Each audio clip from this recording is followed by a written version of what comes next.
Hey guys, thanks for listening to another episode of Worst First. This episode is brought to you by Scouts Honor. That's Scouts Honor with a K.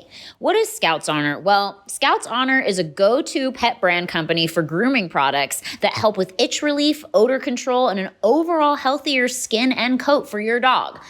Nina personally was having some really strange issues where she was scratching and biting all the time. I tried every flea and tick formula. I even asked the gardeners what they were doing, what they were putting on the grass, and I found out that she just had a little bit of a yeasty infection. So what I did was I checked out Scouts Honor, scoutshonor.com, and they helped me with their natural probiotic solution to treat Nina's skin problem.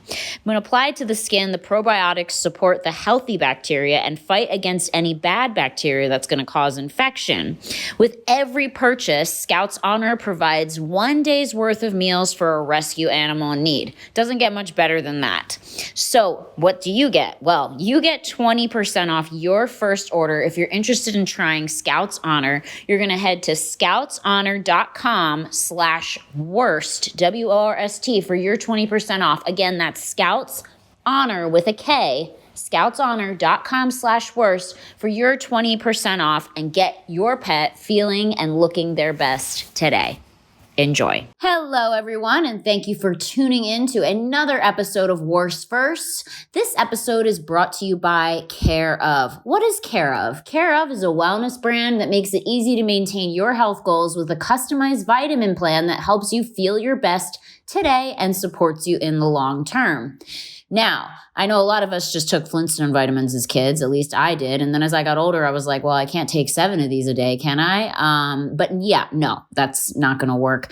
So Care Of actually sent me a little sample package. The coolest part is I went to takecareof.com, their website first, and I did a little in-depth 5-minute quiz that asked me questions about my diet, my lifestyle, my health concerns, et cetera, wellness goals, basically the report that they give you from the quiz is basically like having a one-on-one consultation without having to leave your house. And then they send you a personally tailored approach to your unique health needs. So you get all the vitamins and supplements that they think would be good for you. And then you can get them sent to you monthly. And the great part about it is they come in these great little packets. So you don't have to worry about keeping that vitamin organizer unless you like that. And the packets have little quotes of inspiration on them every day. And it's really great. February can still be your fresh start to the new year and your resolution. So if you want to step into the new year a little bit healthier, then you can do that by getting 50% off your first order at Care Of by going to takecareof.com and entering the code WORSTFIRSTS50. Again, you're going to get 50% off your order when you go to takecareof.com and enter the promo code WORSTFIRSTS50. Honestly, it's been really great. I've been taking vitamins every day, and now I do feel a lot healthier, I will say. And they made some really fantastic recommendations for me based on the quiz. So quizzes are fun. I know we all used to do that when we were younger. Head over to takecareof.com, take that quiz, and get 50% off your first order with the code WORSTFIRST50.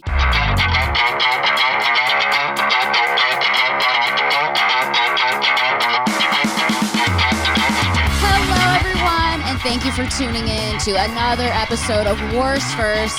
This is our 100th episode. So I am just fucking, I'm over the moon. I clap for myself.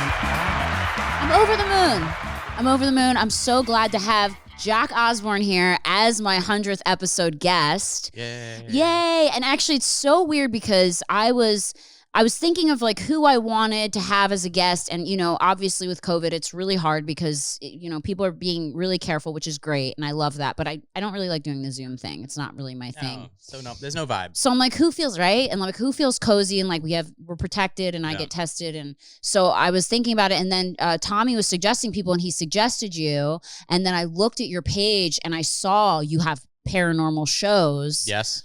Which is what we do on this pod. We are so into the death, the paranormal, the UFO stuff. Yeah. So it's Worst First, but it's more like, you know. Wait, if you're into the UFO stuff, I'm going to have to hook you up with someone to get them on here. Yeah. I would love that. Yeah, I'm going to get you dialed in. Don't worry. Oh my God, I'm so excited. Yeah. Okay, so obviously everyone knows Jack Osbourne, Ozzy Osbourne's son, Prince of Darkness, crazy stuff. Tommy basically was there when you were a baby. Yeah. There's actually pictures, I think, of Tommy holding my I'm gonna put the oldest pictures. sister. Yes. Yeah, there's like, and he's a whole get up and and he just looks insane. Yeah. And he just probably was wasted. I mean, I don't think anyone wasn't wasted in like 1983. So Motley actually used to open for Ozzy. So that's how they're all connected. And Tommy has been, I mean, he's known your parents forever since he was 17 years old. So it's just kind of like a crazy full roundabout. Wait, hold on. I got it. There's an amazing podcast you have to listen to about the Moscow Peace Festival. And Tommy played, I think, at the Moscow Peace Festival. Did he? I think he did. Oh, wow. And I think Doc McGee was the promoter of it. Yeah. And you got to listen to it because it turns out that was a whole front for the CIA. What? Yes. Wait, are you into like conspiracy stuff time. too? Dude, I've got like under this baseball cap is tinfoil. Okay. Dead. We're going to have such a good time on this podcast. Okay, so wait, let's talk about that really quick. So what was that about? It was I guess, and I'm pretty sure I'm gonna have to double check. I'm like 99% sure Motley was on that because that was when they were on the plane with Bon Jovi and it was like this whole big thing. But the conspiracy theory is that they wanted to start breaking down a lot of the kind of Soviet kind of mentality of the West. And so they said, well, let's put on a heavy metal festival in Moscow called the Moscow Peace Festival. And it was all about drug and alcohol awareness. So let's have Ozzy Osbourne, Motley Crue, and all these bands fly to Russia. This is before the wall fell. It was still the Soviet Union. And they put on this crazy festival that pretty much was a front for the CIA. For them to do what? To like, it was like a psyops mission to like start kind of integrating themselves. Yeah, like integrating like the evil Western culture into Moscow. Whoa. I actually am starting to have memories of Tommy telling me something about this and just saying it was freezing fucking cold and like just telling me it was gnarly. Yeah. Yeah. Okay. So Tommy's going to be home soon and we'll ask him about that. So Jack and I actually have a mutual friend named Liz Carey, who is also a guest on this podcast. Love Liz. Was just on the phone with her. Love Liz. And so your worst first involves Liz. It might be up there with one of my worst firsts. So I guess backstory. So Liz and I, Liz is one of my closest friends. Love her. I speak to her very regularly. She when I just separated from my ex-wife. I'd probably been separated like 2 months or something. Then I was like, okay, like I think that's a decent enough time to like start going on dates now. Like, all right. So I like fired up Raya. One of my good friends launched this app and it was, it's a more kind of exclusive dating app. Where I met Tommy. And it's where I met my current girlfriend. It's actually good. Yeah, it's good. It works. So matched with Liz. She lied about her age on the app. She's like 32. Yeah. Dead. Love it. And I was like, hey, let's hang out. Let's go, whatever. And she was very much playing it cool. I'm busy. I can't. I'm busy. I'm like, all right, cool. So eventually after a couple weeks of like texting, we go out. And we're out at a restaurant in Hollywood, whatever, having a fine time. A lot of Liz has an incredibly dry sense of humor, like one of the driest people on planet Earth. And she's so funny. And we get along. I was right off the bat, we were laughing, jokes. I was like, this is great. Yeah. She gets up to go to the restroom, and I'm kind of just sat there, and I'm like, all right. And in the age of phones, you kind of look at your phone, and always. And I get a message come through from Raya, the dating app. So I'm like, so I pop it open. While you're on a date. While I'm on a date, and I pop it open. It was a friend of mine who wasn't like I had lost contact with. It was nothing. She used to like live with my sister, this girl. And she's like, hey, how's it going? Come to this event I'm throwing, kind of thing. So I'm sat there looking at this, and Liz walks behind me and sits back down and sees that I'm looking on Raya while I'm on a date with her. Like, and she just sat down. She's like, you can take me home now. And literally like paid. We got up, went out to the car, drove her home. Yeah. Did she really say you can take me home now? Yeah, she's like, we're done here. Dude, Liz, you're fucking baller. Yeah, no, That's totally. So badass. I was like, yeah, she didn't let that. She maybe sat for like 5 minutes, but then she was like, no, we're leaving. I'm done. So insecure. I'd be like, no, that's okay. It's good that he has options. Maybe he's a Libra. Like, I just like such a low self-esteem. I'd be like, maybe he's just, maybe he's not sure about me yet, you know? God, that would be me. Like, I just deal with it.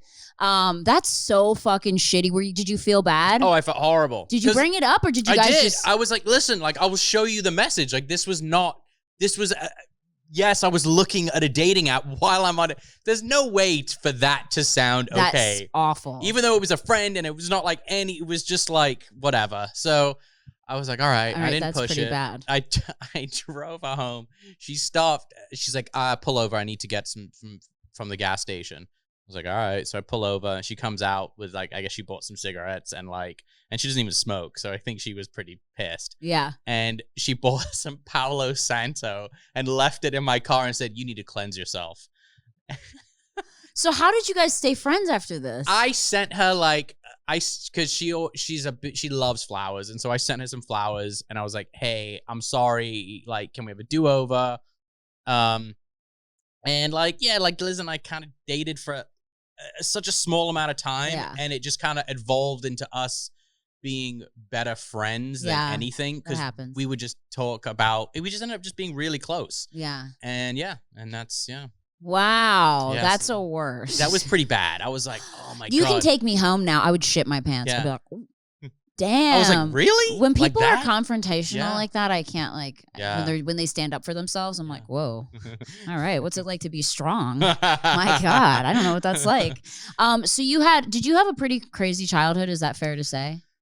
Yes. Okay. Well, yeah, I think childhood for everyone is crazy. Well, some people, I mean, me, yes, I had a very unstable childhood, but like, then I have friends who like, their mom was like a pie baking, totally. Their dad was like a banker, and they loved each other. And I'm like, what is that like? They went on a 2-week vacation every year at the same place. Yeah, and they knew everyone at the condo complex. They had friends over. They had dinner parties. I'm like, what's that like? No, that was not my life. No, it was it. I think for me, the most probably the most unstable thing was how much we moved. Okay, like having kids now. Like I know how important it is to like have a home. And like by the time when I moved out when I was 19 and I moved out, the house I moved into was the longest house I ever lived in my entire life, and I owned the house for 6 years. I thought you were going to say 6 months. It's the longest house I've ever lived in. Was there for 6 days. Wow. Yeah. Okay. Yeah. And I was constantly traveling, so I was barely there. But yeah. And when you guys did, because I grew up on the Osbournes. Like I used to watch that show. I grew up on the Osbournes. I know you grew up on the Osbournes, but how old were you? We started when I was 5, right before my 16th birthday. Really? Yeah. Oh my God, it's so crazy. Yeah, it's I really used to weird. watch that show all the time. I was just sitting in my living room watching it, and we used to go to Ozfest when I was younger. My brother was like a big guitar player, so I'd go every summer to Ozfest. It was like so crazy. Where are you from originally? Philadelphia. Okay, right yeah. on, So it's so insane to like. It's just so fun, and you could look very the same, which is weird. Like it's like you didn't grow up. I hope I don't look the same. Not the same, but I mean, like you still are like very much you. So that's so fucking crazy. What's the craziest memory that you have from your childhood that you're kind of like, wow, this was fucking insane? I mean, if something, just one thing that sticks out in your head. So it was probably, I mean, there was so many crazy things that I look back and I'm like, how in the hell was that allowed? Oh my God. What the fuck? Yeah. I mean, I grew up on tour buses. I mean, not too dissimilar to Tommy's kids. I mean, I remember Tommy's boys being like 3-4 years old, you know, and I was 14, 15. Yeah. I mean, it was just nuts. Like, I think I guess what was really jumping out was the first time I ever went to a strip club. I was 15 and Marilyn Manson took me. Stop. No, I was younger. Sorry. I was probably 14. Stop. Yeah. I was 14. That's fucking amazing. Yeah. How did that happen? We were in Florida and Manson was always awesome with me when I was really young. He was like super cool and he loved horror movies and I loved horror movies and heavy metal and he had such a knowledge and, you know, and I'd always kind of gravitated towards these guys because I think it was very much, as an adult, like looking back, like was trying to understand my own dad. Yeah. And so guys in similar positions as him, I would be like, oh, what do you like? Like, what's, and I'd hang out with Tommy, with Manson, with, Rob Zombie and Phil from Pantera. Like all these guys became like my friends when I was I was a teenager. And Manson texted me one night and we were in Palm Beach and he's like, what are you doing right now? And I'm like, I'm in my hotel room. He's like, all right, I'm sending a driver. Let's go. And I'm like, where are we going? He's like, we're going to a strip club. Oh my God. And I was like, I can't get in. I'm a child. He's like, basically was like, don't worry about it. And like, I'm like, okay. And so like, I went with my buddy and I was, Was it fucking gnarly for you? It was just like, I mean, I'd grown up on tour, so I'd seen stuff. Lots of tits. Yeah. And it was so like, whatever. many tits. It's just boobs everywhere. Yeah. It was just the world back then. Yeah. When metal was like, metal. Yeah, and girls weren't like Me Tooing people. They were just like, can I come too? Like they were like, me too, can I get on the bus is what they were like, you know what I mean?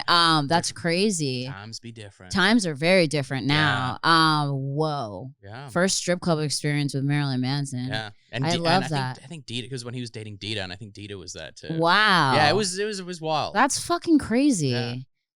So then how did you kind of evolve into this whole interest in the paranormal and ghosts and things like that? I was always I was the X-Files kid growing up. Same. I loved it. That was my show. Yeah, Mulder and Scully was the fucking jam. Hell yeah. Especially when you watch it now as an adult, the sexual tension between them is wild. I always wondered like why that, like, you know what I mean? Yeah. Like I mean, it they was touched on it in the later seasons, but not really. But yeah, but when you're like, whoa. You're like, these two be fucking. Yeah. Yeah. They didn't show it, but they be fucking. That's crazy. So for me, it was like, I'd always had an interest in the paranormal because of that. And I'd have a bunch of UFO books and conspiracy theory books and, all that shit. And, God, it was 2011. I had an opportunity. My agent was like, hey, do you like paranormal stuff? I was like, fuck yeah. They're like, you want to go try out for this ghost hunting show? And you kind of have to film it yourself. And I was like, what, like Blair Witch? They're like, yeah, exactly. And I was like, okay. And so I went and I like, somehow this thing kind of happened and I had a ghost hunting show on Sci-Fi Channel in 2012 and 13. I love that. And it was like short. It was great. It was short-lived, but it was so hard to do because we had to film everything ourselves. And it was like, I hate that. Yeah. I'm like, I love it. I hate that. Yeah, look at me. I don't filming yourself. I'm not good at it. I'm not like a YouTuber, even though I'm like kind of labeled as a YouTuber. Yeah. I'm not. Like I'm shooting this on an iPhone, like 10. You know what I mean? But that's 4. Better. That's better than what we shot the Osbournes on. Dead.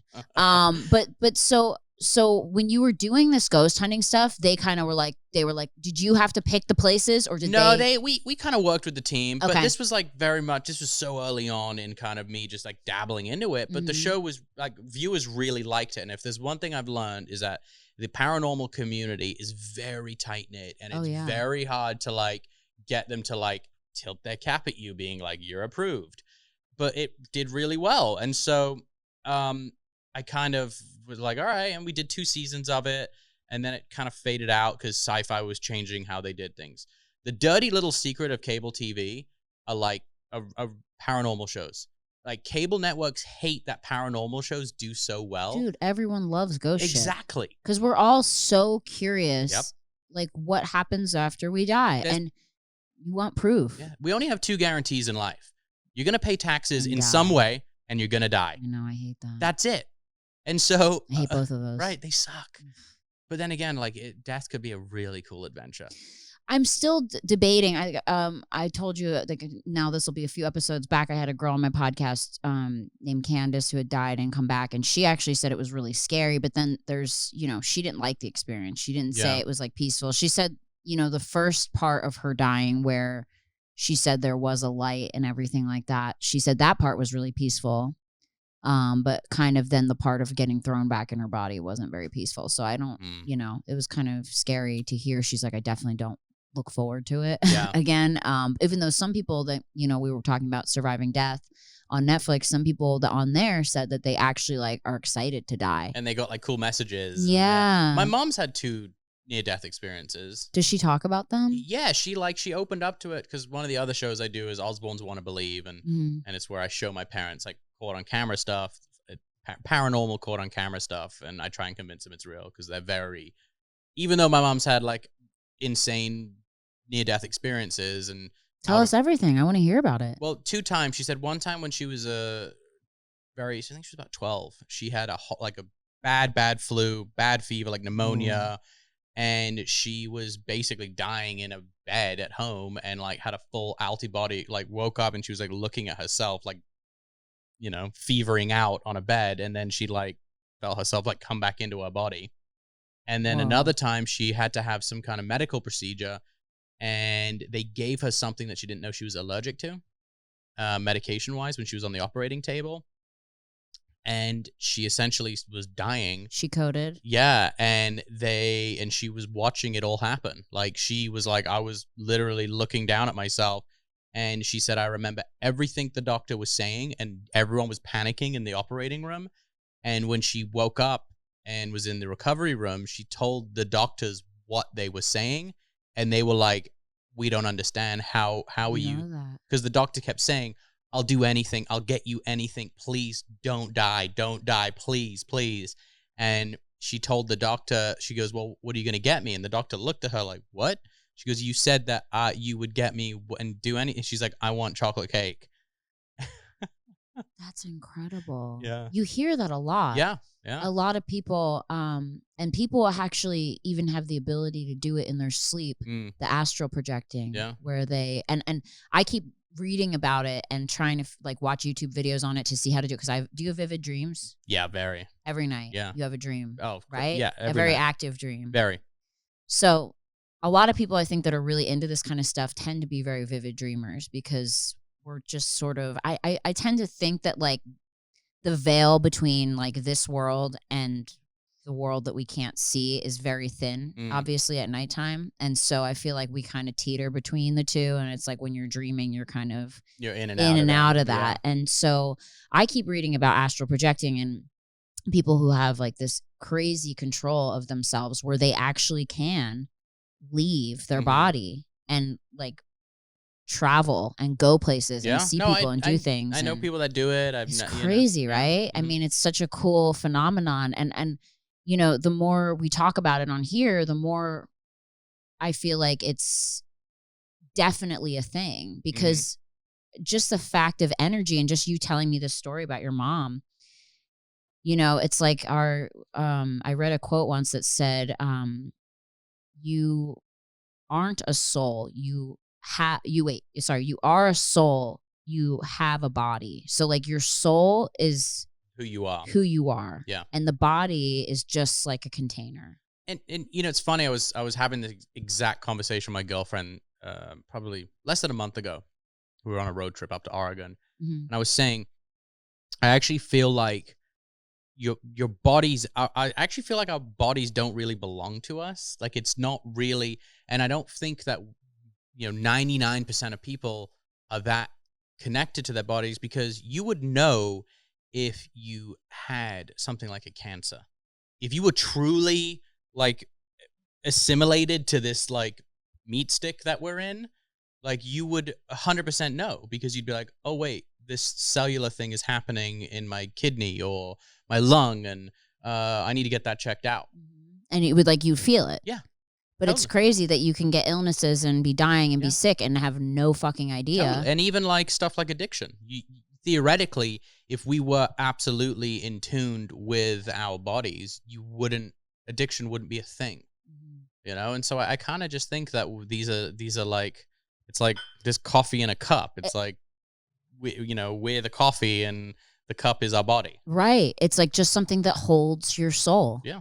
Literally. Yeah. It's just a container for your soul, which is so strange to think about. But, and I had a medium on this podcast who told me that, when you die, and I'm sorry if I'm repeating stuff for people that regularly listen to the podcast, but I love kind of when we get into this conversation is when you die, your soul leaves and goes to heaven, and then you get to look at everything that you've done, right or wrong. And then fuck that. Yeah, and then I'm just gonna stick around and haunt somewhere. If your soul needs more lessons, then you go back and into a new body, and then you keep doing this back and forth thing until your soul has fulfilled all the lessons that your soul needs to learn on this earth. Yeah. So, and apparently we choose our life. Oh, that's cool. So like we like before your soul picked your body, it chose it. It's like, okay, so this body and this experience I'm going to have. Fucking pick bad. Should have been like, I'm going to pick an astronaut. Like, that would be cool. Dad. Really smart, overachiever, chiseled jawline. No, but your soul needed whatever experiences you have had in your life. I got it figured out. What is it? Previous soul definitely had a six-pack, but a receding hairline, right? So this guy, this was like, you know what? Six-pack wasn't so great because I was bald. Sick hairline. Nice head of hair. Right? Look at that. Really yeah, good see? head of hair. Yeah. No six-pack. Well, six-pack of love. Courage. Six-pack of courage. Six-pack of humor. Dead. Who cares? It's overrated. But that's interesting, isn't it? Like to think that like, okay, so like, and even people that like people will say who have really tough lives will be like, I would never fucking choose this. But apparently your soul needed whatever experiences that you're going through in your life right now to fulfill itself in whatever way. Yeah, I get that. Yeah. For sure. Yeah. It's but I think people put too much just my own experience is like, and everyone's gonna be like, yeah, all right, whatever, dude, you white guy with good job. Like, no, but I think that people put too much emphasis in having a good, easy life is what it's all about, and I actually totally disagree. I totally disagree too. The people with the easiest lives or whatever, they have no substance. And they're so bored. Yes. Totally. When I was struggling. Struggle is essential. When I first moved to LA making $100 a day, working 12 hours for $100, and just every penny maybe had $1,000 in my bank account, if that, living month to month, I was so happy. Yeah. And I mean, I'm so happy now, but like, I definitely feel that because things are easier for me now, I have a lot more time to think about things that don't deserve my attention. Yeah. You know what I mean? And I definitely have, because you're hustling constantly when you struggle. Totally. And you're just like, God, I'm just fucking, I got rent next month. All right, well, fucking gotta figure it out. You know what I mean? And so when you don't have to do that, it's kind of just like, all right, well. Yeah. Well, and it's fun. I always, I tell my daughter, she'll be 9 in April. And I think there's such a desire for a parent to be like, oh, I must make things comfortable for my kid and easy and this and that. But I'm like, actually, no. Like, there is a huge amount of growth to happen through struggle and discomfort. Yeah. That's how it happens. Like, just take physically, right? Someone who's in really good shape got that way through struggle and discomfort in the gym. Someone who has a PhD got that through struggle and discomfort in a... Hey, Tommy just got here. Babe, sit next to me just in case you have anything to add. You're not on camera over here. Just sit here. So then if you have to say anything, just kidding. Well, we want to ask you. Good to see you. Tommy just walked in on the podcast, guys. We wanted to ask you, you played You played Moscow Peace Festival, right? Yeah. Do you know that was a front for the CIA? I heard some shit. Dude, I'm going to send you this podcast and you are going to freak the fuck out. Babe, just come here. You're not on camera. Dude, it was a whole thing with Doc and the CIA and that whole thing that happened with him and his little side hustle. Yeah, it was a full CIA front. Do you remember Tommy when he was younger? Tommy and I really didn't meet until I was we met obviously when I was little, but then like I was in my early teens when Tommy did Ozfest. What was he like? A lot of fun. Tommy's always fun. He's always got a smile on his face. Always. No matter what, smile on his face, rain or shine. Yeah. And he's crazy. Yeah.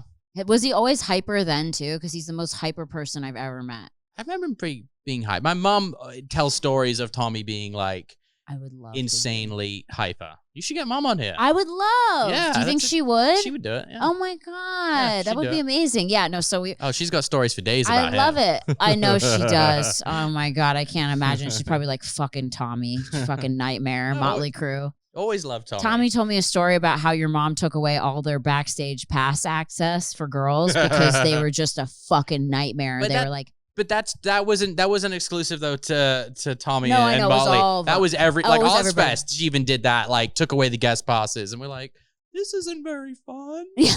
Where's all the boobs? Yeah, your mom's like, fuck that. Dead. That would have been me. I would have been like, no titties backstage. That's amazing. So we were talking about, obviously, everything I always talk about, life after death, me being obsessed with death. He knows that. And Jack has paranormal shows. And so I want to talk about one of the craziest haunted places that you've gone to. One of the most haunted places that you would say you've gone to. Sure. Well, actually, you're from Philly. Yeah, so, there's a lot of fucked up shit in Philadelphia. Have you been to Eastern State Penitentiary? No, but I've driven past it. Oh my God, you have. That place is wild. It's insane. Yeah, that's where I saw a figure walk out of one cell into the other. That's the place I was telling you about when I got here. Okay, guys, we are going to take a quick break, and we'll be right back with Jack Osbourne talking about paranormal experiences on Worst First. Be right back. As pet parents, working from home has given us some more time to spend with our four-legged family members. The one positive thing coming out of all this. But now we're more aware of their daily needs, health issues, and their well-being. So if you've noticed that your pet is itchy or smells less than pleasant, you have to check out Scout's Honor. Nina was itching like crazy. I thought she had some kind of dermatitis or that she was allergic to something that they were putting on the lawn.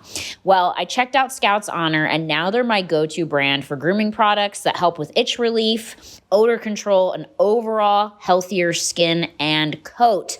Scout's Honor probiotic grooming products are a scientifically proven natural solution for treating your pet's skin problems. When applied to the skin, the probiotics support the healthy bacteria and fight against the bad bacteria that cause irritation. They have all kinds of amazing fragrances to choose from. And with every purchase, Scout's Honor provides a day worth of meals for a rescue animal in need. Doesn't get much better than that. With Scout's Honor, your pet's never going to look, feel, or smell any better. So here's what you get. You get 20% off if you head over to scoutshonor.com/worst. That's Scouts with an SKOUTS. scoutshonor.com/worst, WORST, for 20% off your first Scouts Honor order. Again, Scouts is with a K, scoutshonor.com/worst. Get your 20% off and your pet feeling and looking their best today. Back to the podcast. Hello, everyone, and thanks again for listening to Worst First. This episode is brought to you by Care Of. What is Care Of? I mean, I'm sure you've seen their logo all over Instagram. At least I have. Care Of is a wellness brand that makes it easy for you to maintain your health goals with a customized vitamin plan that helps you feel your best today and supports you long term. How do they customize your vitamin plan? Well, here's how. Basically, you take a 5-minute quiz at takecareof.com where they ask you questions about your diet, your lifestyle, your health concerns, and help address your wellness goals. Like, I want to be less tired, or I feel bloated around my period, or whatever it may be, or I get UTIs a lot. I'm speaking from personal experience. And they give you a list of vitamins that will help you to feel better and support you in the ways you need. Now, I was a little skeptical at first, not going to lie, and then I took the quiz and they recommended some amazing vitamins and supplements that I actually still take to this day. So I'm really excited about that. So the online quiz is basically like getting a one-on-one consultation with a nutritionist, and you don't have to leave your house. And so you get the vitamins. They come in this like cute little cardboard box where they like have a dispenser with little inspirational quotes on them. So every day you have something to look forward to and know whether you took your vitamins or not. So it's nice and organized. You don't have to keep a pill tray around like my 80-year-old grandma, even though we love those too. So if you're interested in doing this and getting on the right track for the new year, I mean, it's only February. You still got time to complete those resolutions. You can head to takecareof.com and enter the promo code WORSTFIRSTS50 for 50% off your Care Of order. That's half off your vitamins and supplements. I mean, listen, just go on there and give it a try for a month. If you don't feel better in 30 days, then you don't have to keep doing it. But if you do, then that's a great sign that this is something that could work for you. So takecareof.com, take the little quiz. They'll give you all the recommendations of vitamins and supplements that they want to send to you. They come in this organized little compartment and packet, so you know whether you took them or not every day. And you get 50% off with your code WORSTFIRST50. So I hope that gets you guys started on track for your New Year's resolutions. Okay, we're back. Okay. So we're talking about Eastern State Penitentiary, which is where it was an old prison. Yes, it was the original. It's where they got the term penitentiary from. It was actually the first penitentiary in America, and their whole thing was 23 and a half hours a day. Prisoners were kept in isolation with nothing. All they had was a Bible, and they were meant to pray the evil in them away. And it was really horrible conditions, and like I think Charles Dickens went there when like that's how old it was, and he wrote that it's basically the most evil place he's ever been to, because of how the conditions these guys were kept in, and it was just horrible. And it operated until the 70s. Right, and I remember that because we would drive by it sometimes. My dad would always point it out and be like, "That place is crazy," and we were like, "I was like, I want to go," but I didn't know you could go. Yeah, it's a full museum now. It's an amazing museum, but it's definitely one of the craziest places I've been as far as activity. That place is wild. So you went there, and do you go at night? Yeah. You got private access. So yeah, when we're filming the show, it's, we usually will need a space for anywhere from 2 to 4 days, depending on what we're trying to do. Okay. And what do you bring with you to detect the spirits? Listen, it's all fringe. Everything I do is all fringe science.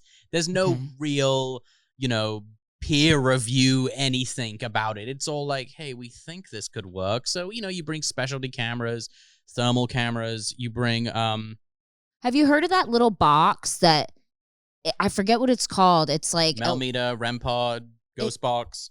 I think it's a ghost box where like you put it in the room and then like words will come out. Like, hi, like, yep. And they just like they talk really fast, like, yes, hello, one, like, you know what I mean? Like they say random shit and they're like, ball sack, like it's just you're like weird. I used to think that thing was total bullshit. Dog shit. I was like, there's no fucking way that's hooked up to an app or some shit, and it's just spewing out random spooky words. That scares me. Like I wanted to get one and just put it in the house and see if anything. So this one that I have it's called a Geoport. It's awesome. This guy that makes it is some crazy engineer. And we were using it at the LaLaurie Mansion in New Orleans, which is a very famous place. It's what are they? American Horror Story actually based one of the seasons around this house. What had happened there? This woman named Madame LaLaurie was kind of like a serial killer, and she used to kill a lot of her slaves. Why? And like horrible, because she was psycho. Oh, this is Kathy Bates played her in American Horror Story, and she would torture them. Yes. And this is a true woman? This true woman. They've obviously embellished it for American Horror Story, but by and large, like it's relatively true. I mean, there's a lot of, that's the thing I like about our show is that, me and my co-host Katrina, especially Katrina, she's like wizard at research and like really setting the story straight with a lot of these places that are like, oh no, there was a man that chopped up 400 kittens with a chainsaw here. You're like, actually, no, that didn't happen. Wow. And so we get to the bottom of it. We like to anyway. But this, you took the device there. We took the device there, and it's in the kitchen, and we said, how many people are in the room right now? And it went 9, and there were 9 of us. My iPhone can't do that. Like, I know Siri sucks. Like she can't even understand you. You're like, where's the closest restaurant? And she's like, yes, you are retarded. You're like, what? Like I don't even. Not to bring that word. Not to say that word. I just get canceled. Be careful. Outside of your house. Yeah, take that part out, Daniel. Just kidding. But so you put this in there and it said 9, and then did it do anything else? Oh yeah, we've had crazy stuff. We've got names come through, names on our crew. Because there's probably between 9 and 15 of us on a shoot in various places around the location when we are filming. We've had that stuff come through on it. Like, Addison is one of our DPs, and his name will come through, and then just weird shit. Like, it's wild. So that's so creepy. Yeah, and then other instruments is like a Melmeter and a REM pod, which they pick up different electromagnetic fields. But my favorite is when we bring out one of our mediums. Like that's the best tool you could ever have on a real like investigation, just because they're on like a different wavelength. Yeah. Well, they're able to communicate with the other realm. Yeah. So what's the most impressive experience you've had, and who was it with what medium? My 2 favorite it's Cindy Kaza and Michelle Belanger. They're just awesome. Like they're really They're incredibly professional. You know, we never tell them. Most of the times, we don't even tell them, like, the only thing they know is what airport they're landing in. Okay. That's it. Sometimes it's a 2-hour drive to the location. Wow. And a lot of these locations we go to are, like, not very well known. It's like someone's house or, you know, an old museum. And so we really give them very, very little information.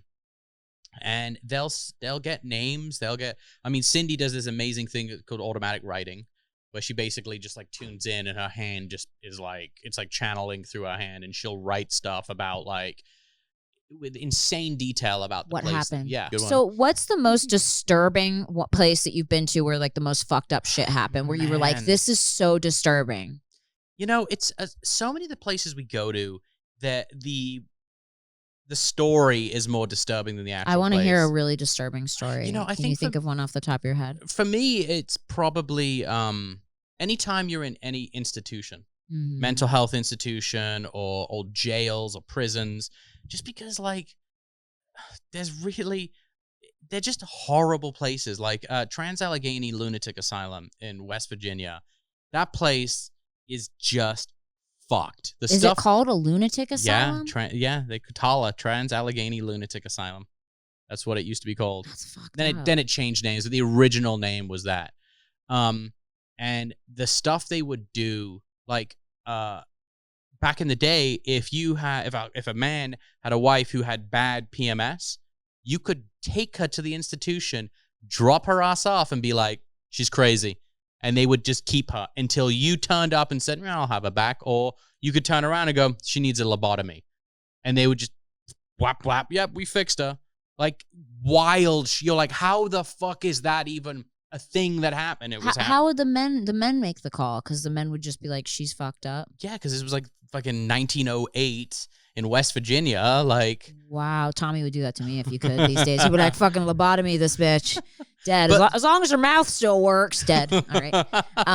But that's so fucked. I heard they gave lobotomies out like crazy. It was back insane. In the day. They did like 2,500 of them just at this one place. Oh my god. And there's like, it's just so horrible, and the conditions, like, it was just any of those mental health facilities. I mean, I wouldn't even call them mental health. They were like prisons for the people who had various mental illnesses. Yeah. And like the murders that would happen there. And what murders would happen there? The patients would just kill each other. They would? Yeah. Because you got criminally insane housed with, regularly with like Joe who like, has depression. Yeah, exactly. And like next thing you know, Joe's getting clubbed over the head with a broom. It's like, it's just so sad. And like tons of suicides at those places. It's just like, it's heartbreaking when you're there and you're like finding out history, and it's just, it's twisted. And they're abandoned, most of them, right? Oh yeah. We don't go to anywhere you can't really go investigate like an active prison or a place like that. So when you go in there, is there just old wheelchairs and hospital beds? Yep. And do you see like blood on the floor in some places or anything like that?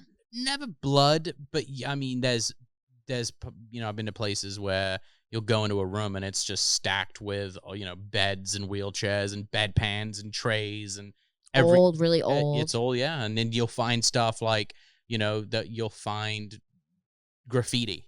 That was a cool one. I went and did we did a prison. God, what's it called? I think it was the Ohio State Reformatory. It's where they filmed. Someone's trying to call me. I didn't put my phone on silent.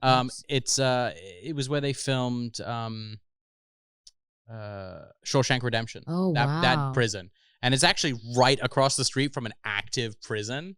And so when you're there, there's signs everywhere saying, do not take photos, do not take, no cameras pointed there. And you'll like stand and you can see everyone like out in the yard and stuff. It's crazy. Whoa. But you were, in the cells, you see graffitis, guys' names and, that they did. Yeah. The people that were in the cells. Yeah. Okay. Because this place was operating until the 90s or something like that. And like there's stuff, might not have been that late. But yeah, I mean, tons of graffiti. Which is, I think, because they were so bored. Yeah. And it was like cave paintings. And you're looking at it, you're like, who was Frank? Like, wonder what Frank did to end up in here. I think about that shit all the time. Yeah. Like I drive, or even like when I go for walks at night, I walk past people's houses and I'll just look and be like, I wonder what is going on in that family right now. Do you ever just do that? Like people are driving next to you in your car, like I wonder what like their day was like, or like what they're going through today. Well, to that, you just said cave paintings. Have you ever seen the Werner Herzog documentary, Cave of Forgotten Dreams? No. Holy shit. What is that about? Like if you think like that, you're gonna lose your mind. Okay. It's about the oldest.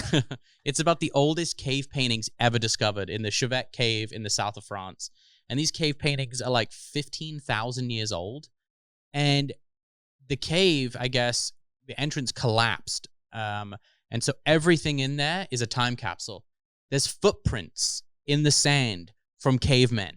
And like dog prints, well, they're wolf prints, but they're like, was that dog domesticated or was it stalking the child whose footprint it's next to? Like they find like everything from these deities, they found one which was like 15,000 years old and one that was like 4,000, 5,000 years old. So essentially, it was the longest practiced religion that we know nothing about. 10,000 and we don't know what it was they were praying to. Yeah, but it was a headless torso of a pregnant woman. So it was there was no arms, no legs. It was just a pregnant belly with boobs, and that was like the whatever, you know. What's the name of this documentary? Cave of Forgotten Dreams. Cave of Forgotten Dreams. I want to watch it. It's on Netflix. Wow. It'll blow your mind because you're just like, that was they were humans. Yeah, and they were in that cave. And what were they painting pictures of? Horses and mammoths and like all prehistoric stuff, and they painted it by firelight, and when the firelight would hit it, they believed they were trying to make movies because the images would look like they were moving in firelight. It's crazy. Isn't that so insane how we've come from that to this to that like iPhone. Hi, welcome to the podcast. Right? Yeah, with a microphone that we invented this. Like it's just so evolution just blows my mind. But it is so strange to me that seemingly as far as you go back in history, we're always worshiping something. Always. We always have an idea of a higher power, which makes me even further believe that, you know, there's something. Yeah, it's, you know, that there has to, when probably two-thirds of the planet, maybe 3/4 of the planet believe in some kind of higher power. Oh. There's something to that. Mm-hmm. You know, I don't think everyone is crazy. Mm-mm. You know, I mean, maybe Scientologists are, but you can't be like that. You know, I mean, I just feel like, I mean, I've met people who are atheist and agnostic, and I don't know. It's so strange. Like even parts of me have been like, maybe it's just blackness, and we're like an ant, and you know, when we die, it's just like nothing. And but then there's just too much to us. I always say to you know. I was talking about, because obviously doing ghost shows and investigating these haunted locations, my kids or want to know about it, and you know my daughter will ask me like, well, what happens when we die? Yeah, and it's kind of like you asking Tommy, what happens when we die? I'm like your child. What happens when we die, honey? Like I was like, well, for instance, I love my kids so much that I don't think that means nothing when I go. Right. Like I just, it feels too real. Right. For something to just be a feeling. That is way too real. Yeah. It's like, and so you're like, how can that mean nothing when the lights go out? Like it can't, that has to, that energy has to go somewhere. It has to transform into something. I don't know. Yeah. But I know the love for my kids is beyond the physical realm. Yes. And it's beyond just a feeling. Yes. So being a father. Well, that's the equivalent of like leaving your kid in the car. I just literally thought about that. And that's happened to people. Yeah. And that's really scary because, you know, when you get too busy in the world sometimes. You know, it's the phones. It is the phones. It's the phones. Have you ever done anything like that where you're kind of distracted and you were like, oh my God, fuck. Like, yeah, I one time like got out of my car and like I took like 2 steps out of my car. I was like, oh, my kid's in the back. I didn't like go into the house and have a nap. No, I like got out and I was like, oh yeah. I mean, I put the kids in without buckling their belt before, and then I look in the rearview mirror and they're like, they're all. And I'm like, shit. Do you have 2 kids? I have 3. You have 3 kids? Yeah, I got all girls. I got the player's curse. You have all girls? I do, yeah. 3 girls. Mm-hmm. Yeah. And what are their ages again? I'll do the obligatory. This is an old photo. That's from Halloween of 2019. And are they all with the same baby mama? Yep. Wow. Yeah, so we have Pearl, who's 8, Andy, who's 5, and Minnie, we 3 on Wednesday. Okay, so did you want to be a father your whole life? No, I don't know. I never really thought about it. So I for me it was just like whatever, like it never a thing. Okay. Not like a desire. And now that you have children, it's like I hear, at least my dad tells me, because my dad didn't want kids and then had us. And he was like, the way you love your children is indescribable. My husband tells me this too. Yeah. It's like this connection. It's pretty cool. It's weird. Yeah. I mean, I don't know because I don't have kids and I don't want to, but so like, how would you describe like it changes you? Yeah. I mean, it's just so different. It's not like a love of an animal, because I had like a dog that you love so much. Oh my God. She was she's going to be one of my next tattoos, but I was going to get a portrait of her and say first love.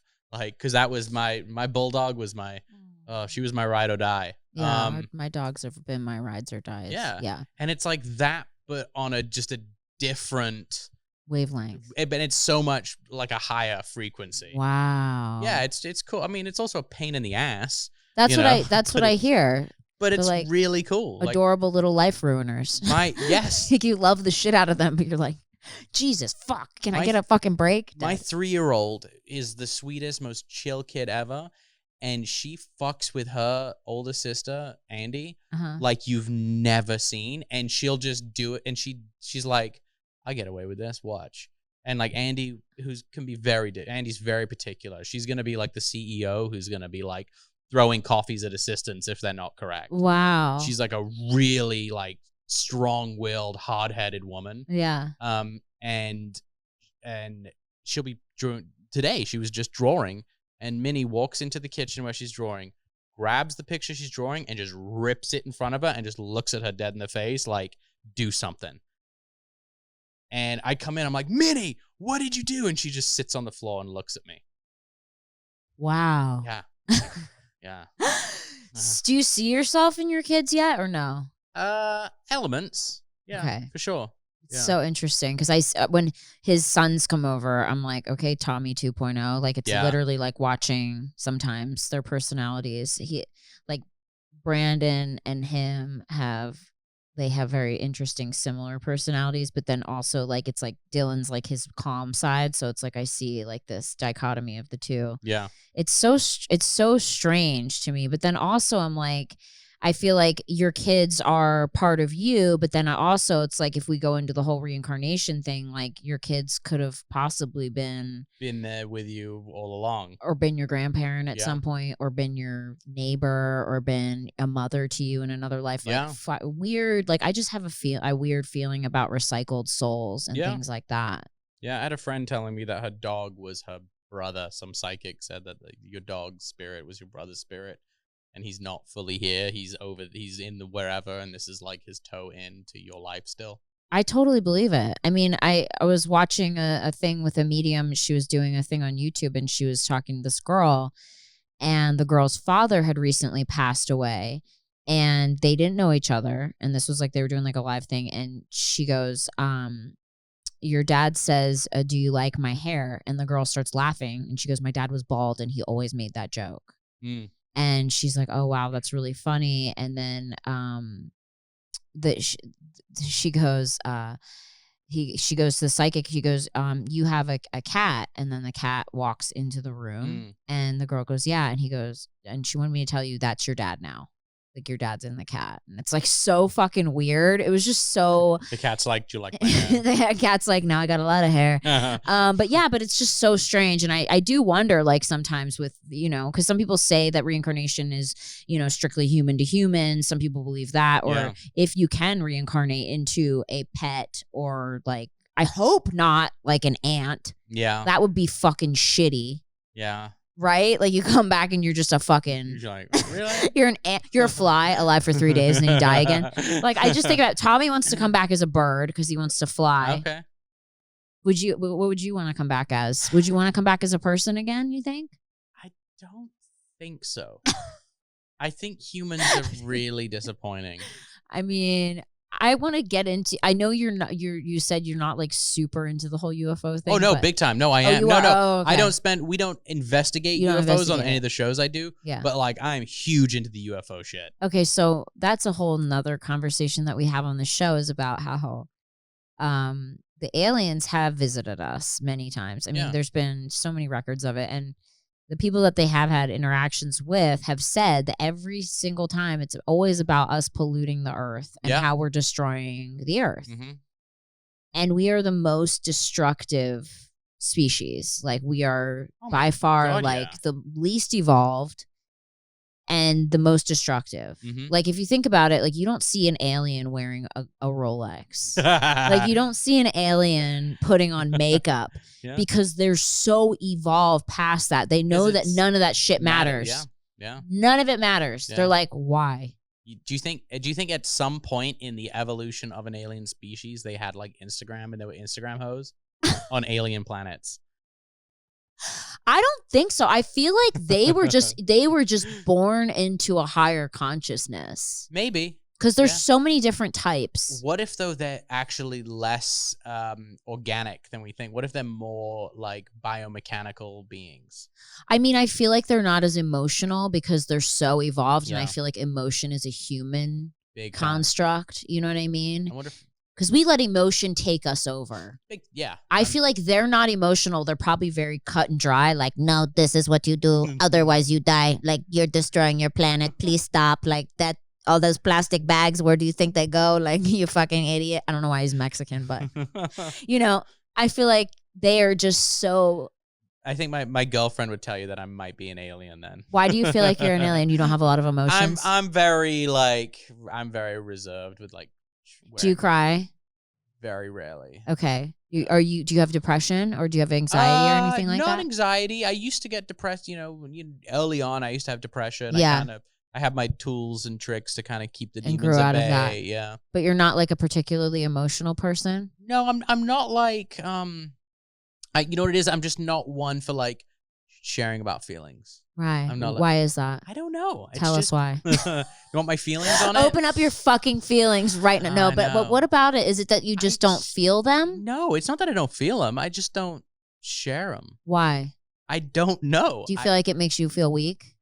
You know what it is? I feel like I don't want to burden people with anything. Like with like, well, this is the way I feel. Like, and you're like, they don't need that because they feel a certain way, and it's like exactly, and it's and I kind of always tell my girlfriend, I'm like, listen, if I didn't like you, we wouldn't be together. Like, this is great. Like, I love you. This is awesome.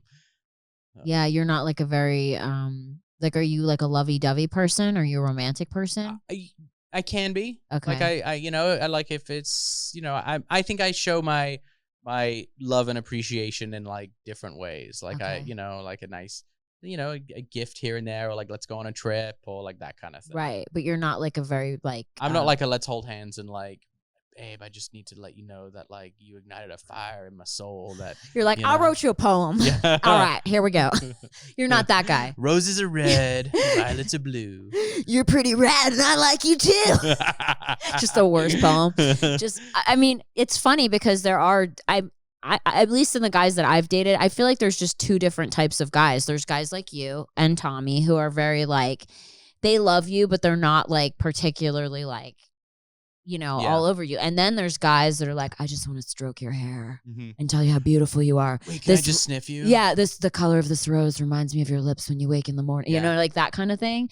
I feel like there's those two types of guys. And I'm the kind of guy that's like, hey, can I sniff your armpit? I'm like, yes. You're the kind of guy that's like, will you fart in my mouth? I don't know that much. Oh my God, that's so funny. I like a whiff of an armpit. I love it. Okay, so now you're doing your single dad life, but you have a girlfriend. I've got a girlfriend. She lives with me, so I'm kind of not really single dad. No. Okay. And like, how's everything's good?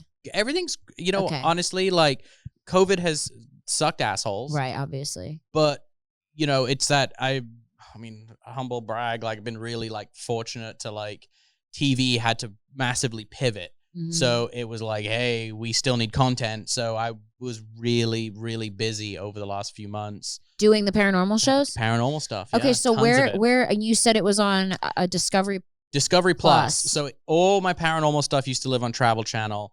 And then Discovery owns Travel Channel, and they launched Discovery Plus, and so they put all that content there now. So okay.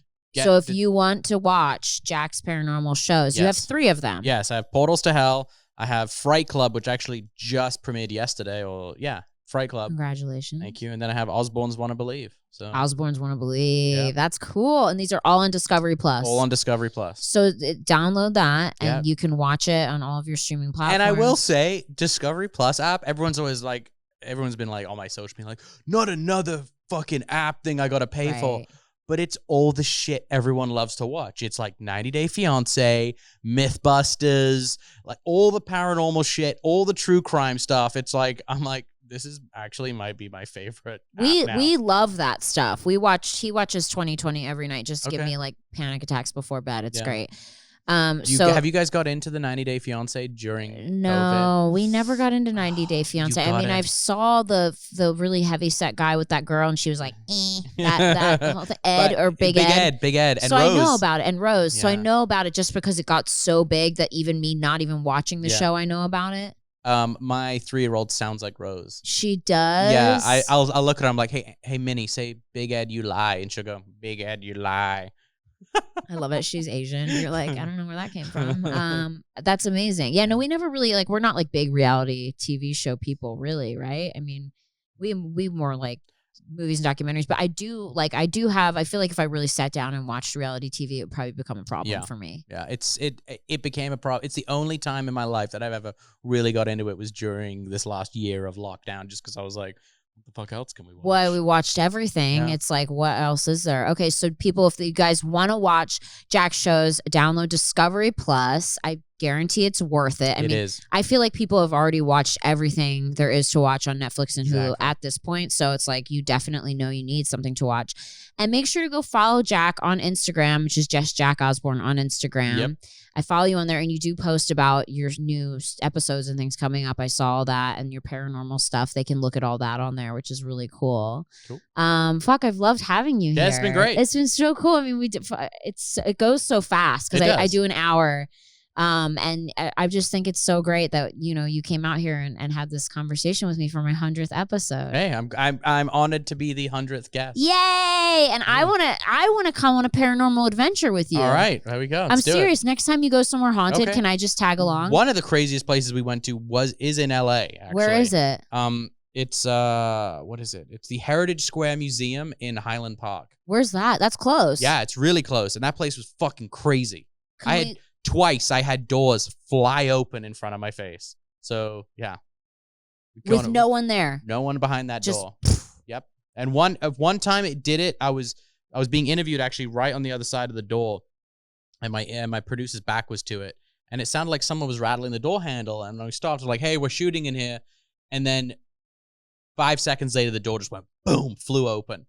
Then later, did you guys get it on camera? Yep. And then the next night, we were doing a night investigation at that point, and I went and I shut that door, and I was like, hey, whoever opened up that door, do it again.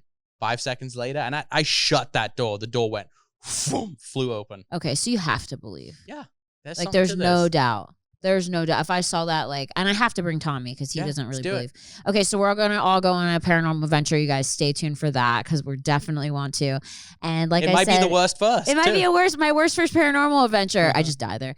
Make sure to follow Jack on Instagram, and make sure to stay tuned on all updates worst first. There's a new episode every week. Thank you all so much for listening, and we'll see you next time. Bye.